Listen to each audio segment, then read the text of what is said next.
Hello. Hello. Good morning. Good morning. Muy buenos dias. Hi, continuous liners. This is Meagan Burns coming to you live from the streets of Roma Norte in la Ciudad de Mexico. Mexico. So I tried to set up at a cafe down the street. I got all set up. I got my whole deal, got everything going. And then they told me they didn't have any coffee. And I love Mexico. I have nothing but great respect for Mexico, but honestly, that's very Mexican. To have a cafe open and set up and ready to go and then to not have any coffee, right? I was like, of course you don't have coffee. Why would you have coffee? It's 8 a.m. and you're a cafe that serves coffee. You've got all the coffee machines, but you don't have any coffee. So I ran down the street here. Lisa, if that's you, I am right next to that cute little shop where we get earrings and stuff like that. Wait a minute, where'd it go? Oh, it's right there, the Roma Bazaar. Remember that, the little shop with earrings and stuff like that? And then this is the electrician right here, and then there's that really cute little French bakery. Yeah, that's really pinpoints things, because every other corner is a cute little French bakery in Mexico City. But yeah, this is a new cafe, and it's called Manduca, and there they have a little bear. Yeah. First sip of coffee, always a pow, pow, pow, pow, pow, pow, pow, pow, pow, pow. So, yeah, I did a little bike ride, and I came out here to do a little continuous line drawing warm-ups, because why not, right? It is the thing that keeps me grounded. It is the thing that sets the tone. It is the thing that helps me think more clearly. It is the thing that helps me to be able to show up more fully, right? And you're like, man, she's so crazy for this continuous line. I am. I'll be the first to admit I'm crazy for this continuous line. You know why? Because it works. It makes me feel better. It makes me think better. It has absolutely helped my drawing skills. I know that it has increased my skill, my drawing abilities, right? Because I have a greater command of my pen. I have a greater command and understanding of composition, which makes me feel more confident, which allows me to draw more things, right? See how that works? It's all connected. Everyone's barking. All the dogs are barking. Right there. They're having a meeting at the fountain. All the dogs.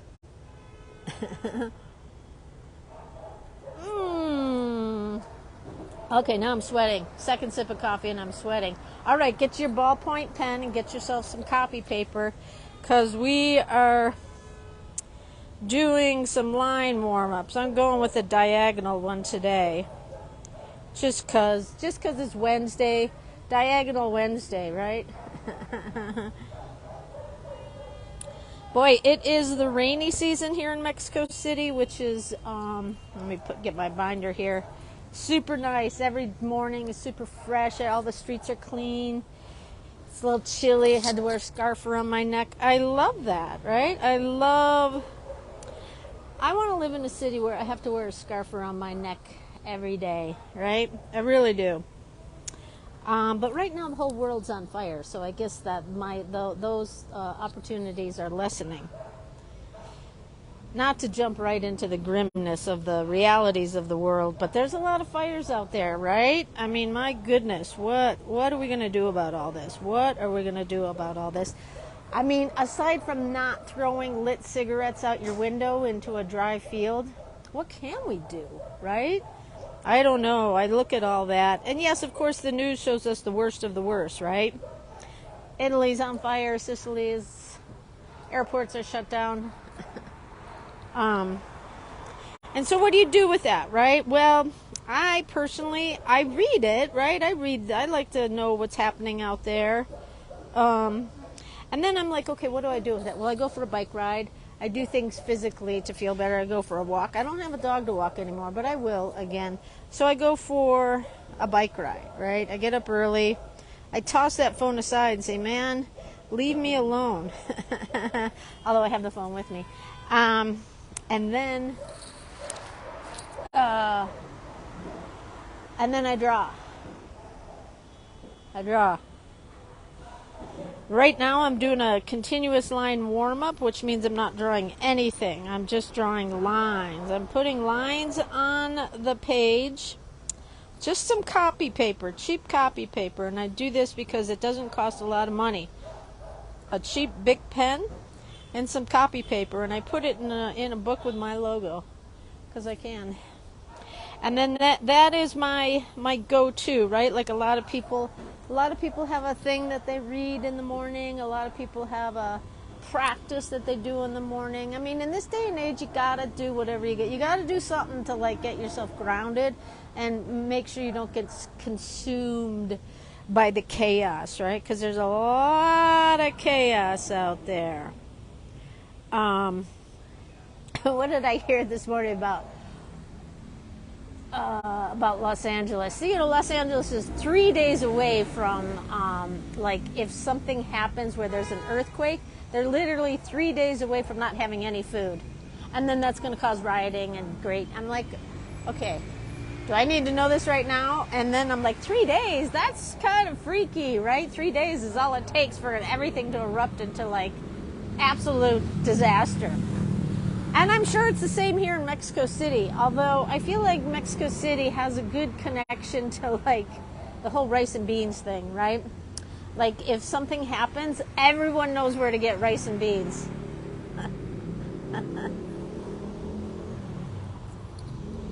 Oh my God, this is a happy subject, right? I'm talking about what to do when the whole world ends, when catastrophe strikes. I mean, it's good to know, it's good to have a plan, right? In this day and age, we should have a plan. We should have, like, what am I going to do?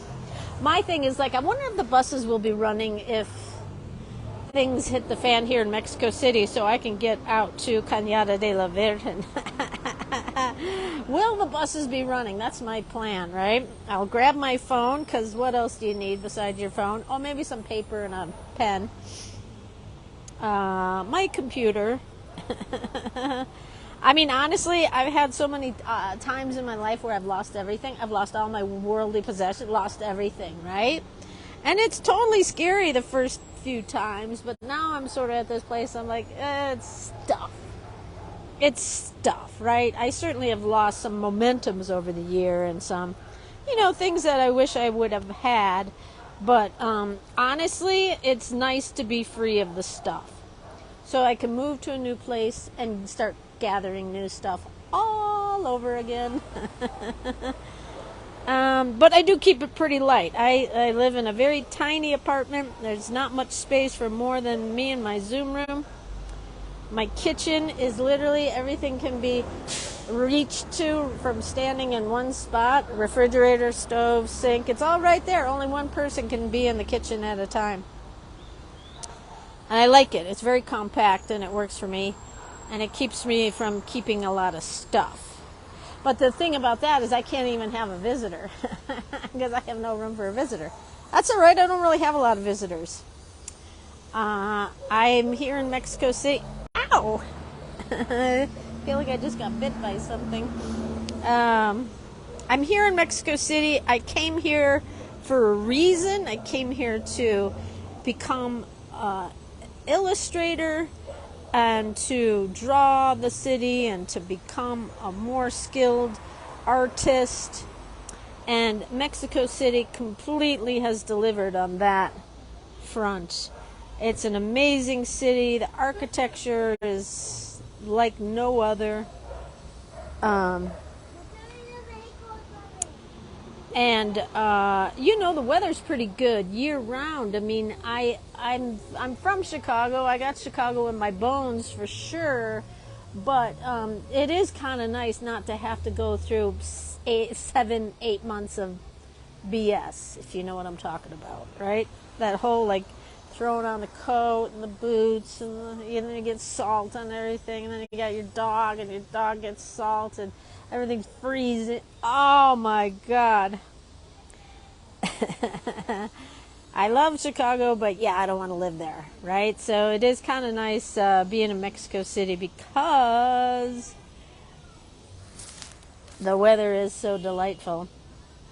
I'm keeping an eye on my surroundings, as I always do, but I'm in a spot where I haven't been before, so I'm just it's all good, but it's always good to be aware of like my location, right?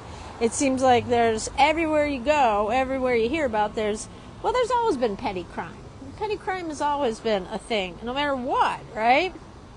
Oh, try that in a small town. Yeah, go F yourself, you jerk. And so I'm here talking to myself in the streets of a major, massive metropolitan city, talking to myself like I'm insane. That's all right. I have my phone locked down, tied to the table.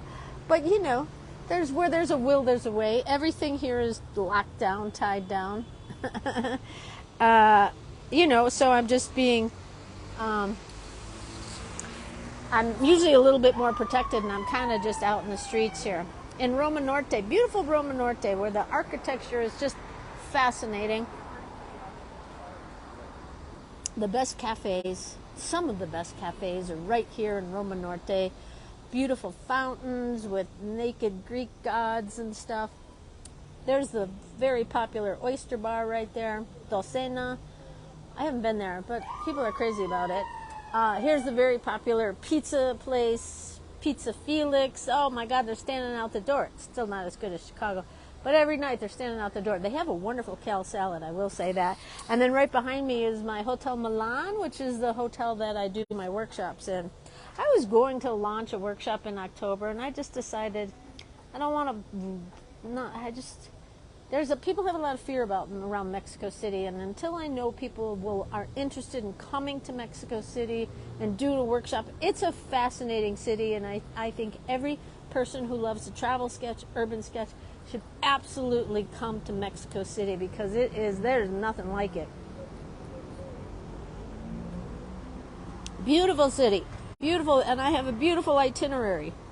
But I had so many people cancel on me last year, I'm a little gun shy. I'm a little gun shy about it all, about doing workshops in general, but it's what I do, and so I'm just going to do baby steps and put them back out there, right? I mean, it's what I do, and so I just draw, right? And I like to create opportunities for people to draw. I like to, keep your practice going online with the online, the continuous line fundamentals. Keep it going, keep your practice strong, keep your line strong. But then I like to do in-person workshops too, because honestly, nothing beats an in-person sketch workshop. Nothing beats being, if that's your bag, right? I had someone sign up yesterday for my workshops, and I'm pretty certain they just want a sightseeing excursion. And having gotten into a little trouble with that in the past, I have to be very clear. They're sightseeing for sure. We sightsee. But sketching is a very big portion of our days and evenings.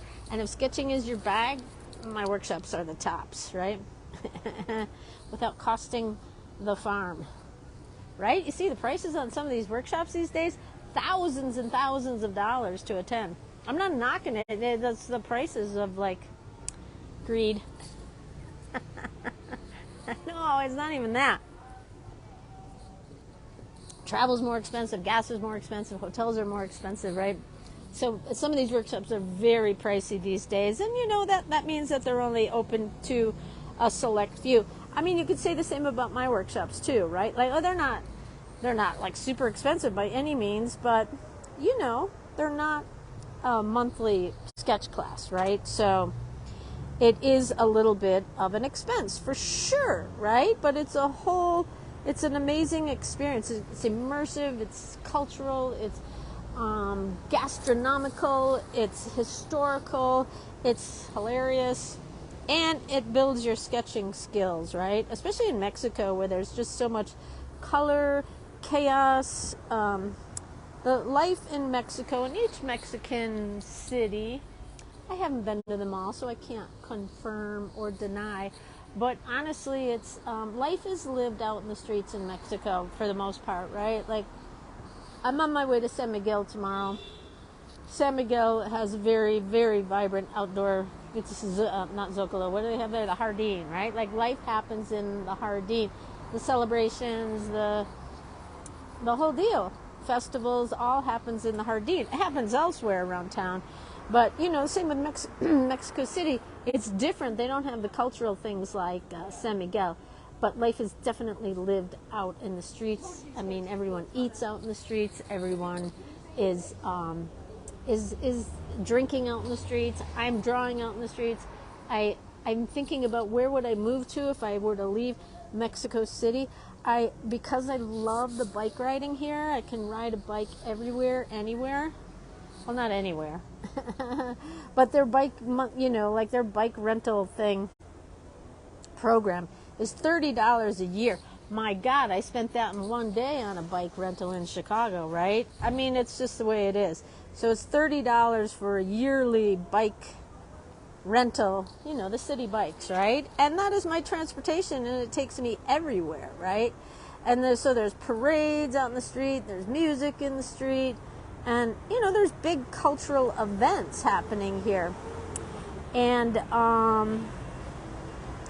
it's a beautiful city to experience. A lot of people have fear about it, but honestly, if you're fearful about travel, it should be like you should be fearful about going to the United States, right? Like they're having issues there too.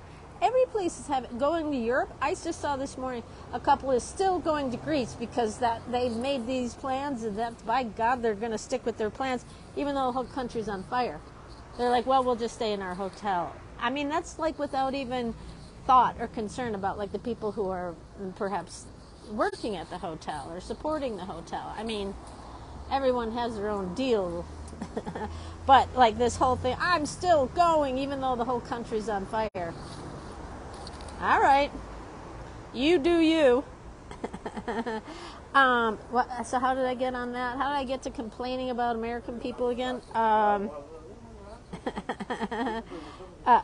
People being afraid of coming to Mexico. I mean, honestly, it's a little tiresome when you live here and you hear Americans. I mean, I'm an American, I get it, but it is a little tiresome when you hear Americans be afraid of Mexico. There are certainly places to be afraid of, just like there are places everywhere in the world to be afraid of.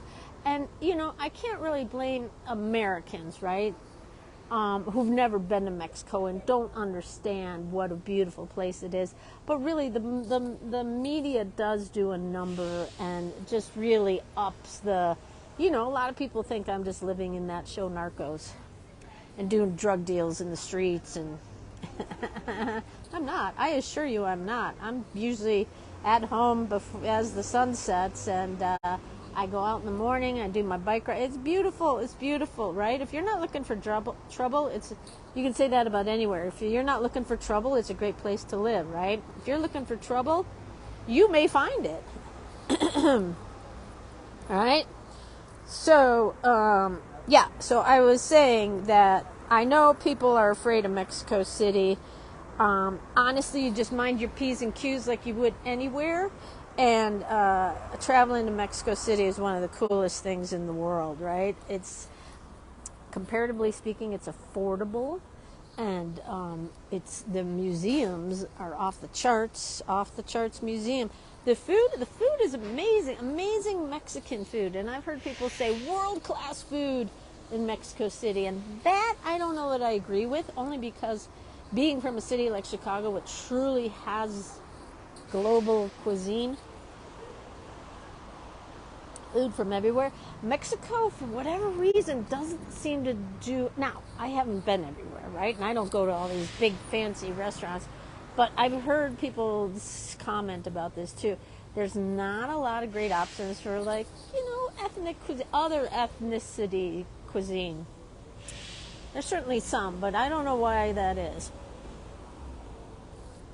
Even pizza. I mean, we all know that Mexicans are basically in a lot of the kitchens around the world. And why is pizza such a hard thing in Mexico City? I don't know. But anyways, back to tacos. If you want some delicious mole, like going to Oaxaca, which, by the way, my Oaxaca workshop is just about sold out. It is sold out. It sold out last night. I have no more space in Oaxaca. And Guanajuato. I got a few more people in Guanajuato. The food in Guanajuato is, because of Hugo, it's amazing, and it's included in the workshop, right? So I guess I'm like talking about Mexico and working in my workshops as I do this, right? See what I'm doing there? This is called the unraveling that happens when I do my lines in the morning, when I do my practice lines. It's the unraveling. It's almost like stream of consciousness, right? And sometimes I get all riled up about things, and sometimes I get all riled up about things. I usually get riled up about things is what I'm trying to say, right? Hello, Kate and Polly and Bobby. If you're still there, hello, good morning. I'm deep in doing my lines here, which means I am stream of conscious, rattling off my thoughts. I think that's one of the beautiful things about continuous line is it's like the morning pages. It is my morning pages, and not to like step on the toes of, not that I even have that ability to step on the toes of Julia Cameron and her artist way. But this is, I wasn't able to stick with morning page. It's hard. It's hard to stick with those morning pages.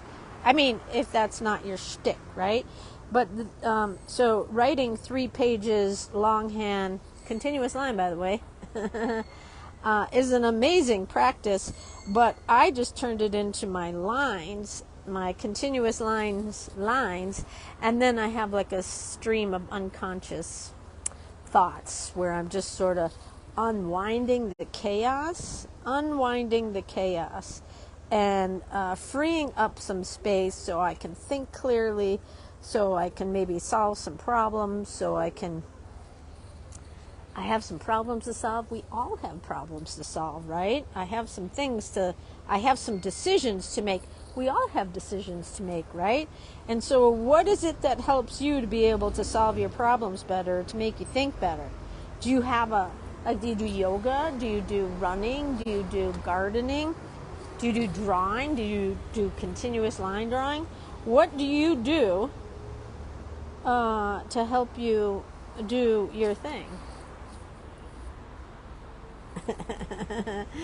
I do drawing. After a lot of years of just like not drawing and not knowing how to solve my problems.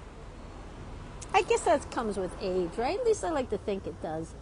You know, the younger years were quite angsty, and, you know, I just couldn't solve a problem to save my life, right? I just got myself in a lot of jams and a lot of trouble, you know, like I just didn't make good decisions.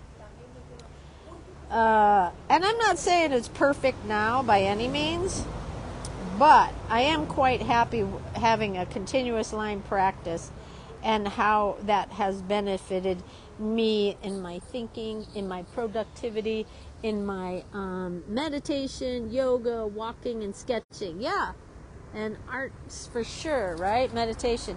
Yes, I hear you, right? And for some artists, drawing is meditation, right? Like you just get lost. You sort of drop into this place of like the here and now. Not sort of, you do. You're here and now. I'm here. I'm talking to you right now, so it's a little bit, I'm talking to my phone. I'm not even talking to you. I am talking to you, but it looks like, from the naked eye, they're like, look at that insane woman having a very vibrant conversation with her phone. And I feel, there's people walking by, I feel them, I see them like, I can see the eyebrows. Oh, God, there's another one. Especially because they have like white hair and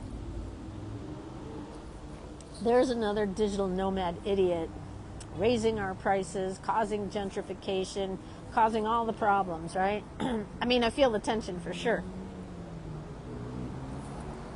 But, so what was I saying? So, I am drawing a heart to go easy on myself and go easy on others, right? Go easy on myself and go easy on others, because we're all struggling, right? We're all, in some way, we all have something that we're trying to, you know, the past few years have been challenging. They have changed, it has changed everything, and it's continuing to change. We're still, the repercussions of the past few years, I think, are just going to reverberate for years. The grief, the sadness, the you know, sort of the dimming of life, right? The dimming of life. And, you know, I feel for all these kids who are like, the kids had to grow up through this, right? Like they had to sit in their mom's basement for a few years or whatever. If they didn't have a mom's basement, where did they sit? I don't know, right? So I think this era that we're living, that we're going through, is going to continue to disrupt a sense of harmony. And then that's not to say there won't be harmony, but it's just different, right? It's different, and we've all had to change our lives. Even the way life works is all different now, right? So anyways, there's my sermon for today. Go easy on myself, go easy on others. There we go. We got the triangle, heart, heart, heart. All right, everyone. It's Wednesday. I got to get back to class. I'm going to finish my delicious coffee, my Manduka coffee. I love it. I love the whole Roma Norte. It's super sweet, super cute, little cafes, people walking their dogs. The Rosetta's, I kind of feel like Rosetta is like gone. Rosetta, beautiful little cafe here in Mexico. Now it's got lines like 3 blocks down the line. You can't even get in there. Tried to go in there for a cup of coffee, 20-minute wait. Come on, 20-minute wait for a cup of coffee. That's why I come to places like this, Manduka. Look how cute it is. And there's the electrician, but there's Manduka right there. Isn't that cute? Yeah, that's where I'm at right now. I'm in their outdoor table. So anyways, I feel like it's Friday, but it's not. Oh, you know why? Because I'm getting on a bus to go to San Miguel. So on Friday, I'm going to be in San Miguel, and I'm going to be at the Cañada de la Virgen. Next week, I'm going to be in Guanajuato with Hugo and Naya. We're going to be creating some new workshop opportunities. So wonderful to see you all today. Have a good, safe, art-filled day. I'll see some of you in the Zoom fundamentals. Feel free to join me in the August Zoom fundamentals before we take a 2-month break. Have a great day. Keep on keeping on, everyone. Bye.